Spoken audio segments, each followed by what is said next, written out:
Bless up, God family. So it's been a minute, but we back. The final video for the 42 laws of MA'AT detox. We gonna finish out strong with the last 3 laws, 40 through 42.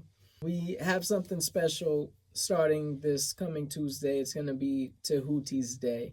And during Tahuti's Day, basically the concept is that we're gonna come together online. We're gonna do some comedic yoga, some roots activated comedic yoga.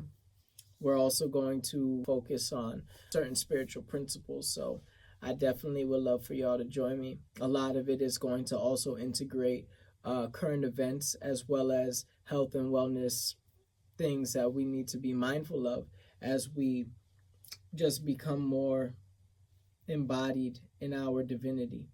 So giving thanks, we're going to kick off these next 3 laws with the 40th law, right? I feel like a lot of people are dealing with in terms of narcissistic behavior, and we don't even realize it because we live in this society, very capitalistic. The colonial mindset is prominent, right? So the narcissism and just being overwhelmingly proud and sitting in the pride and the ego in a way that could be very detrimental in terms of us building together and creating community. So the 40th law is, I have not been overwhelmingly proud or sought distinctions. It's not about just being proud, it's being excessively proud and seeking recognition for certain things that we might not have even earned. It's really honing in on that key virtue of humility, right? Because humility to me doesn't mean we have to lower ourselves, but more so we have to balance ourselves. There is no social order when we're constantly looking to minimize others. Looking at our own behavior and making sure that we're avoiding being egotistical, encouraging collective and cooperative economics, and looking out for the well-being of others rather than just focusing on individual accolades. This can go into the workplace, it could go into relationships. So honing in on this 40th law, I have not been overwhelmingly proud or sought distinctions. Moving on to this 41st law, I have never magnified my condition beyond what was fitting or increased my wealth except with such things as are justly my own possessions. Making sure that we're not only moving with a certain level of fairness, but also being ethical in terms of how we deal with money and how we deal with wealth. This is discouraging deceitful gains. There's so many resources on this planet. We can see that there's a lot of people, the top 1%, are really hoarding a lot of these resources, a lot of these business people who have businesses, and you could see that this trickle-down effect is only giving the crumbs of what the real pie is. And it's unfortunate because we have so many brilliant, beautiful people who are working hard to build these systems that are working against them.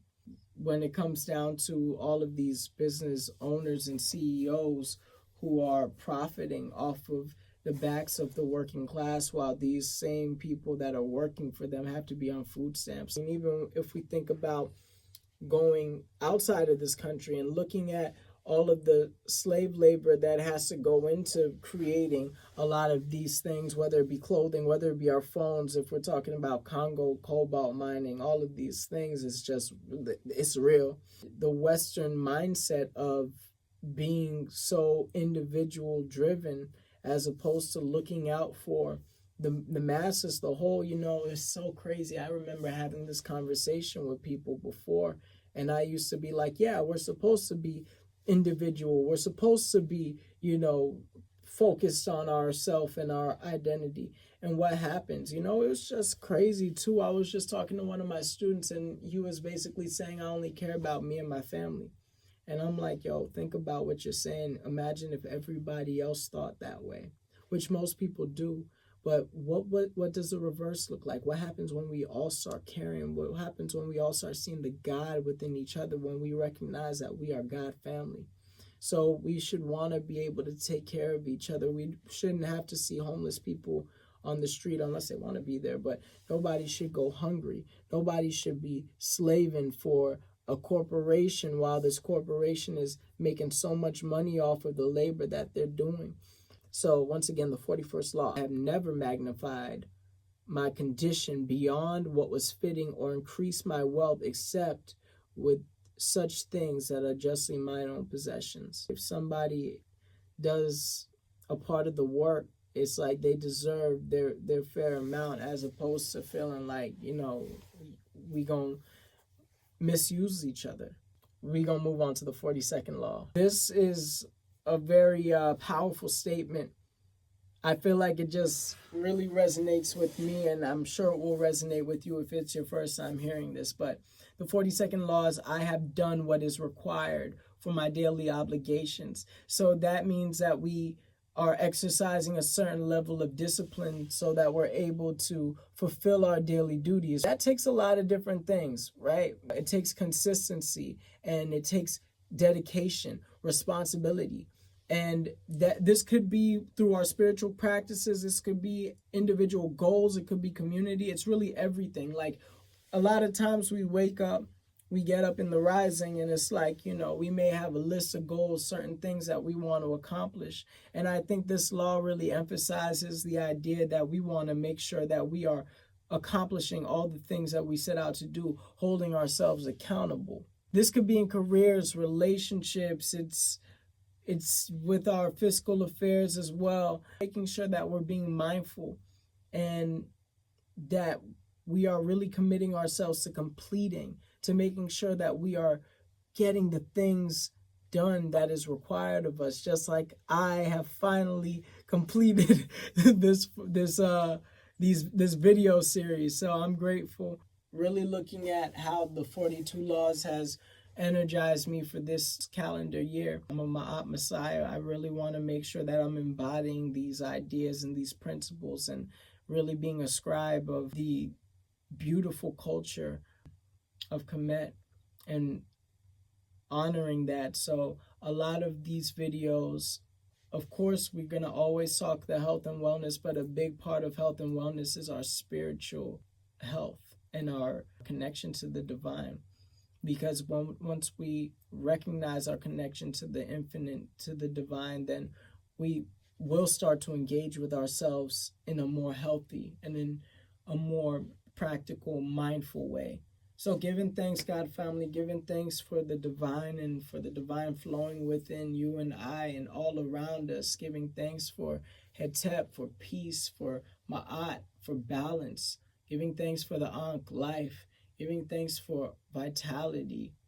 Giving thanks for all of the infinite, abundant things that are coming into your life, because you are willing them, you are manifesting them, you are honed in, and you will complete your daily task. As a 42 law states, we are connected to the divine. Every thought and every idea, every part of us, we have the ability to manifest anything that we want, as long as we truly embody. So we need to think about, what are we embodying in every single moment as we're moving through life? Because some things that we're embodying, we may not necessarily want in our body. The idea of every thought and feeling being valid. Your thoughts and feelings are only valid if you validate them. So don't accept anything less. Don't hold on to baggage that you don't want on you. You don't have to carry that waste.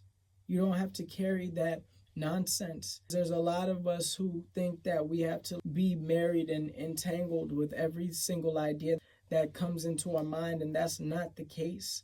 You're allowed to feel your feelings and think your thoughts, and of course you're allowed to do it, but to hang on to it, to attach it to yourself, sometimes I've thought some crazy things, and I let that thing go. I felt certain ways about certain things, and it's like we have to know how to release. We have to know how to say, you know what, this is not for me. This is not bringing me to where I want to be. So may we all be in a place of balance. May we all be in a place of peace. May we all be in a place of harmony with ourselves, and recognize whenever we play in certain notes in our mind that we could change a tune. It's all about the mindfulness. So I give thanks to Ma'at for showing me that. Hetep, Dua, giving thanks. May the divine flow in every moment of your life. May every moment be as this moment, divine. Atep.